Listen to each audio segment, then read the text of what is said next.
America. I hope you're doing well. Welcome to my review of Love After Lockup Season 2, Episode 1920. I do want to let you all know that I'm reviewing Claws. You can find the latest review right up here. And also, I'm selling earrings. You can find the link in the description box below or in the pinned comment. Okay, we see Tracy and Clint. They're going to meet his family and go to Vegas because she gets off parole today. As she is getting dressed, it says that they are 10 minutes late. Okay. Tracy says that she doesn't want Clint to resent her if his family does not like her. So she really needs for his family to like her. Okay. By the time they leave their house, they're 45 minutes late, okay? And Clint says, don't tell them about Vegas because my mother will worry and think that you're trying to go do drugs or do whatever ex-crackheads do. Tracy says that she wants Clint's parents to accept her or Clint will be put in the middle, and that will definitely cause a strain on their relationship. So they get there late. I don't know how late they were, but they had to be an hour late. It had to be an hour because the mother is like, y'all late. Like, what the fuck? The father already went back to work because clearly that was his lunch break. It wasn't like, oh, I'm here, let me just be here all day. So she's like, do y'all have an excuse for being late? And he's like, no, I'm sorry, I apologize. And she's like, okay, come on, let's go eat. So Tracy says, thank you for inviting me into your home. And then Alice is like, okay. What do y'all have planned for your life? Clint says to live happily ever after. Alice says, look, let me tell you something. This is not a fairy tale, and life is not happily ever after. If you all are going to be in a marriage, then marriage takes time and marriage takes work. It's a job. So what? Alice tells Tracy that she wants to have a genuine, healthy, authentic, real relationship with Tracy. But she cannot fall back into her old habits. You cannot be a crackhead and be my daughter-in-law. It's either or. Either or. Alice says that she hates hardcore drugs.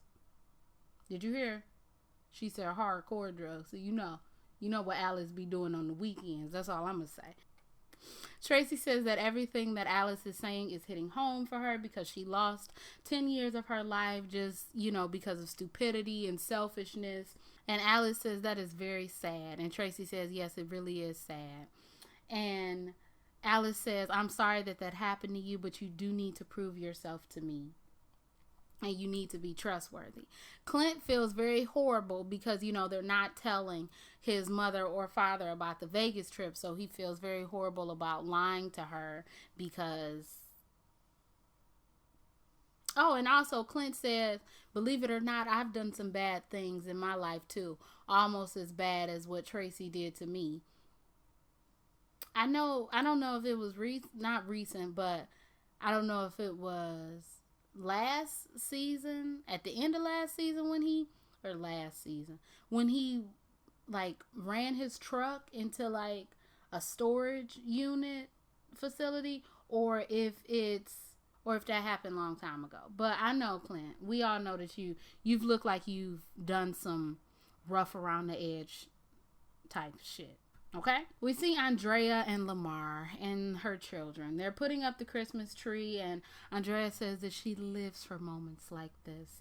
They're putting black Jesus and white Jesus on the Christmas tree, and Lamar is like, all of this is such a big deal, but in prison, Christmas is just a piece of pie and some chocolate milk. Well, a lot of people didn't spend 20 years in prison, so excuse them for liking the holidays.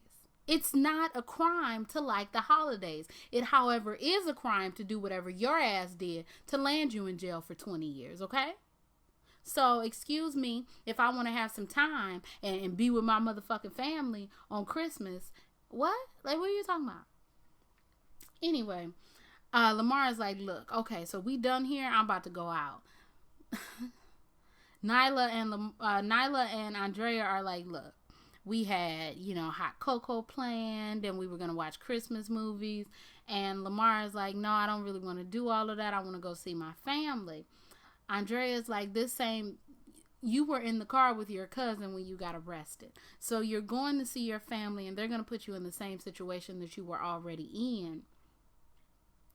And they know that you're on probation, and they're trying to influence you. Lamar says that he loves his family, but he needs time to have, to himself and be free because he was in prison for 20 years. Andrea says that if he gets in trouble again, she will be in Utah and he has to come to her. Now, when people say if they get in trouble again, most people say, okay, if you get in trouble again, I'm gonna leave you, But you said if he gets in trouble again, you just gonna move to Utah and he gonna have to come to you.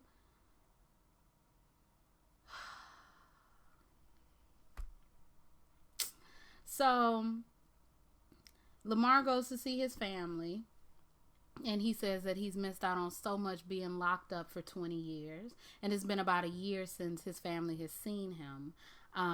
They are about to drink some hard ass liquor. That shit look like tequila. Y'all about just, and that was a double shot. Who paying for that? Because a double shot of tequila for 5 or 6 people, that's a lot of money. Anyway, they're about to drink, and his cousin is like, wait, ain't you Mormon? Ain't you Mormon? Lamar is like, hell no, I ain't Mormon. Andrea may want me to be Mormon, but I don't think that I'm going to be Mormon. They're all sad that, he doesn't do anything with the family anymore because he's with them. And he's like, I've been in prison for the last 20 years. Like, I'm so confused. Didn't this man just get out of prison? Like, again? Like, what are you talking about? He don't do stuff with y'all. Go to the fucking county jail and see his ass if you want to do stuff with him. What? He says that he is kind of sad that he's not able to bring Andrea around his family because she doesn't smoke, she doesn't drink, she doesn't partake in the activities that his family and friends partake in. So it's very hard for him to, let go and have fun when he knows that Andrea might not be as comfortable. So then his cousin is like, well, look, you need to ask yourself, do you love her because you're in love with her? You want to stay married to her? Or do you love her because she was there for you when nobody else was there for you and you feel like you're obligated to her? Lamar didn't say he was in love with her, so I guess Lamar just feels like he's obligated to her. And I just feel like this is just going to be a little seed that his cousins has planted into his head so he can use this as fuel to get out of the relationship. Because if you wanted to get out of the relationship, you should have just said it. But, of course, you need an out and you need to make things 45 times more difficult than they would have to be. We see Brittany and Sasha, they go out to dinner. And even though Marcelino doesn't want Brittany to hang out with ex-felons, Sasha is fucking family, so he just gonna have to get over the shit. Sasha says her sentencing is tomorrow. And she could be spending 10 to 30 years in jail, okay? Sasha says that she wants this chapter for her life to be over. And, she's been doing good in the 6 years that she's been out. Or, I don't know if she's been out for 6 years, but in the time that she's been out, and she's just trying to spend time with family. And Brittany is like, well, if you leave, you know that you're going to take a piece of me. And Brittany says that she values her friendship, and if she gets time, she won't be able to see her because I guess ex-felons can't go visit people in jail.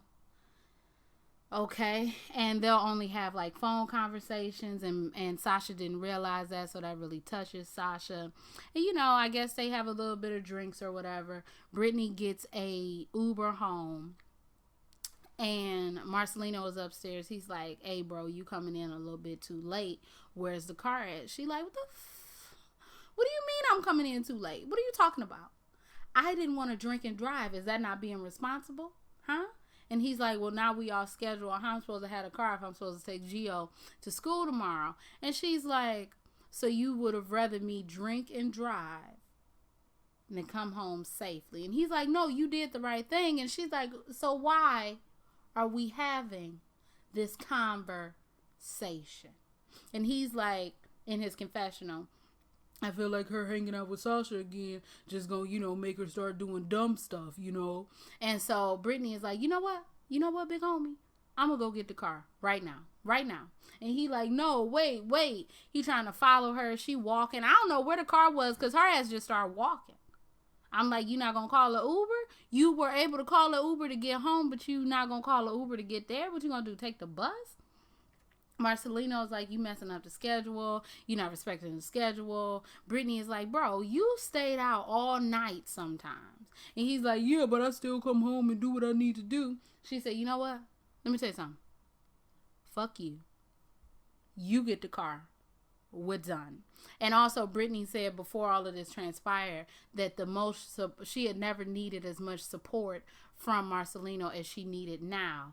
And that, I'm sorry. I like Brittany, but is this going to be Marcelino's attitude the entire season? Because if so, Brittany, you're going to have to either live with the way this nigga is or maybe it's all for TV. Let's hope it's all for TV and he's not too much of an ass. We see Sarah. Sarah is going to be induced tomorrow and she's really nervous. Her whole life is about to change and she'll basically have 2 kids by herself. Shouldn't have got pregnant. Her friend comes over and her friend is actually kind of happy that Michael isn't there because, having Michael there would be a stressful situation. Her friends and her also remind me of Ashley from 90 Day Fiancé and her dumbass friends. Anyway. Sarah knows that he can't come, but in a perfect world, he will be there for the birth of his daughter. We see Megan. Megan is on her way to pick up some Popeyes for Michael. And, since she's not able to come into the house and he has to have papers in order to leave, she's going to have a nice little car date in the driveway. And, when you dating somebody in prison, sometimes you just got to work around stuff. Like, sometimes you just got to flip the system, Okay, whatever. Anyway, they get there. Somehow, she ends up in the passenger seat. He in the driver's seat. This one got your ass put back in prison the last time being in that damn driver's seat, okay? He's like, hey, let's go in the back seat. So, I guess they about to have sex in the car. She's like, no, I have something I need to tell you. So he's like, what? She's like, well, your friend who gave me my money back that you, borrowed to get your lawyer. And he's like, yeah. And she's like, well, I flirted with him. And he like, you what? And she's like, I flirted with him. I sent pictures, not like no naked pictures. But like, me and him were corresponding with one another. And Michael is just shocked and flabbergasted. And he's like, you could have literally messed with anybody else in the world, but you chose somebody that I knew from the time that I was 6 years old. Megan is like, look, well, you hurt me, you made me feel some type of way. And so Michael is like, so he ran that little soft shit on you and you fell for it. And she's like, no, I didn't fall for nothing. What I'm trying to figure out is, then Michael gets out the car. He like, it's 2 sides to every story. She's like, okay, well, what is he gonna say, that I kissed him? And Michael was like, when did you say you kissed him? You never opened up your mouth and said that you kissed him. And she like, well, yeah, I did. And he's like, that's some hoe ass shit, that's foul. I guess he said that we gonna cut this off. I don't know what he said. But Megan was like, you broke me. You had a whole secret life and you ain't tell me nothing about it. Bitch, you know what? Let me tell you something. I don't care. Do I feel bad for Megan? No. Should you have told him this information? No. Only way you tell him this information is if your ass did a Sarah and became pregnant. Okay? There's no, why are you telling this man you flirted with his friend? What? You flirted with him? Girl, I thought you was about to say I did all the things in the world with him. Now, if you had said that, I would have been like, well, you shouldn't have went to jail. If you didn't go to jail, then maybe I would have done all the things with you. But I'm just really confused as to why you would open up your mouth. I would have told that nigga on the last day, hey, you know your friend Rock? Yeah, well, I'm between a rock and a heart. I'm not telling no nigga nothing. That's number one. Okay? He just supposed to be hot girl summer. Why in the hell would you sit up here and tell this nigga that you flirted with his friend? Oh, and then open up your mouth and say, yeah, I kissed him. Girl, stick to one story. The fuck? You obviously ain't meant for this. You ain't meant for juggling niggas and doing all of this because you can't get your story straight.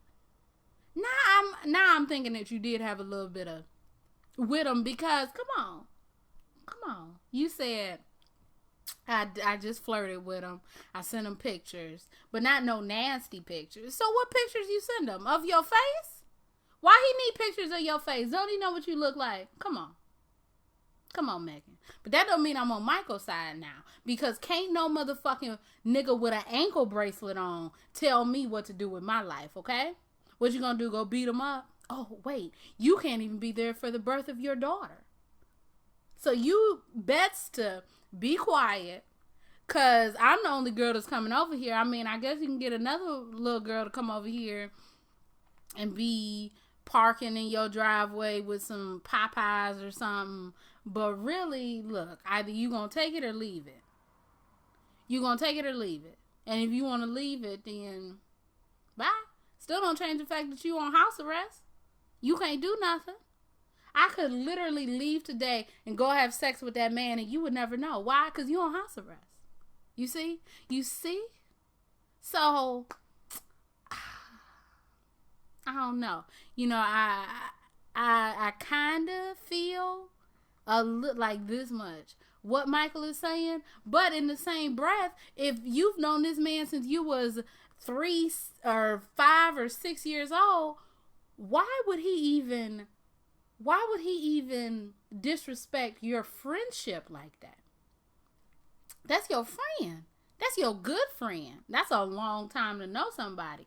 Over 20 years. I don't know how old Michael is. Let's say he's 26. 20 years you to know somebody and they got the nerve to talk to your lady? Come on. That don't seem like a good friend to me. But go off, be mad at Megan all you want. And for all this trouble, Megan, you should have slept with her. You know what it reminded me of? The whole Tristan Thompson, Jordan Woods situation. For all that trouble that Jordan went through, I would have just piped him down. Okay? I would have just been like, you know what? Come here. Come on. We gonna do it. So, moving on. But yeah, I guess he said we gonna have to call this. It was a bleep. So I don't know if he said, I don't know what he said. We're going to have to call this something. But he said we're going to have to call it. So they calling it, I guess. And she like, you really going to do this? And he like, yeah. So Lizzie and Scott. Lizzie drives to go see Scott. She knocks on the door. His best friend answers the door. She goes to tell Scott that Lizzie is here. Scott is walking out like he got a dirty diaper on or something, like a full diaper, and he hobbling and something. And Lizzie is like, oh my gosh, Scott, I have something for you. And then slaps him. And at that moment, ain't no felon gonna slap me in my own house, bitch. You're about to be back in jail. Okay? You got a lot of nerve when you got to tell somebody what you doing all the time to come up in my house and question me about something that I'm doing. Okay? What? Can't no woman with no badass weave tell me what to do. Anyway. Lizzie is upset because Scott cheated on her. And her exact words were, when I left California after me and Scott broke up, Scott was cheating on me with Jasmine. You know, the lady that was in the episode. Girl, what the fuck are you talking about? She's like, did you have sex with her? Were you with her? She picking up some some lint or something on the couch and talking about it's not clean. Guess where it is clean? Guess where it is clean? Oh wait, your house ain't clean because you like to have your cat put their whole nose in your damn Cheeto sauce that you make. You're a prisoner. Anybody who makes Cheeto sauce, cheese sauce out of mushed up Cheetos and water can't tell me what to do. Anybody who had that wig on, and I seen the top of your head, she must be losing her hair. Lizzie must be losing her hair because she looks horrible. That wig looks horrible. Anyway, Lizzie is like, how could you do this? How could you do this? Scott is like, you left me. You said you didn't want to be with me. But then Scott says, but since you came to see me, you must care about me. And Lizzie says, okay, I'm going to take you out on a date. And I'll pick you up at 10 a.m. tomorrow. And he's like, okay, I'll think about it. And she's like, no, I'll be here. So be ready and I'm paying. Girl, guess what? You come to my house tomorrow, the police will be waiting for you. Okay? Because you've already assaulted me on my own property. I can't understand it. Why you think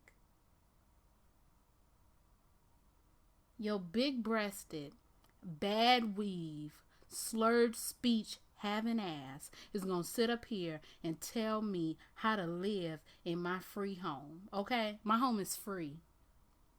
Okay? I've never went to jail. And then she says, California is beautiful, sunny weather, blah, blah, blah.